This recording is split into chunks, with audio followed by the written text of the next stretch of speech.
Les confirmés ont pu s'affronter entre les plages de Bananier et de Rivière-Sens. Le reportage de Bruno Pensio-Villon. Nous sommes à Bananier. Le départ, et c'est une première, est donné sur le sable.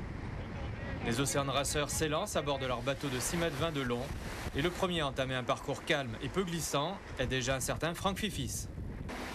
Le vétéran est alors talonné par le junior Médric Lewis qui cédera sa seconde place à hauteur de Trois-Rivières à Florian Daumé.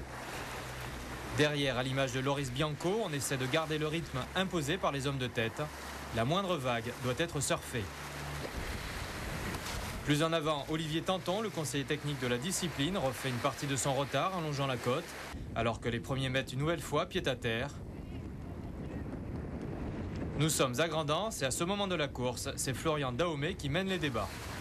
Franck Fifis, alors second, sait qu'il peut remonter Florian Daumé dans le canal des Saintes. Et malgré de bons surfs, le junior a du mal face à l'expérience de son aîné. Celui-ci reprend les commandes de la flotte et passe le phare de Vieux-Fort avec une confortable avance. À quelques encablures de la plage de Rivière-Sens sur leur sprint final, Florian écope de quelques poissons volants.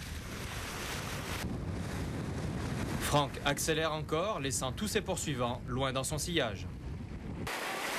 Il coupe la ligne d'arrivée sur le sable et boucle ses 21 km en 1 heure et 30 minutes.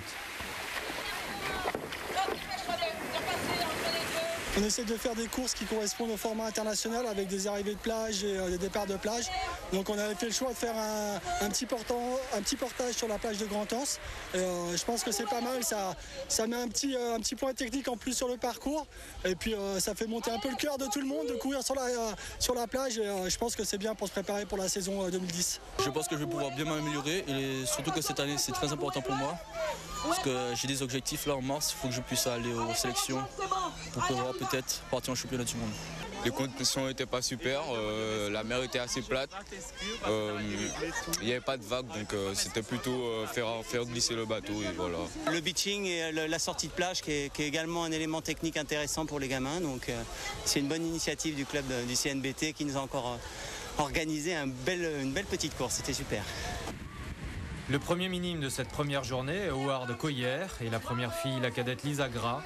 Notez enfin que la prochaine épreuve de la Timoun Cup se déroulera le 13 décembre à Pointe-à-Pitre, sur le plan d'eau de l'Orisisque.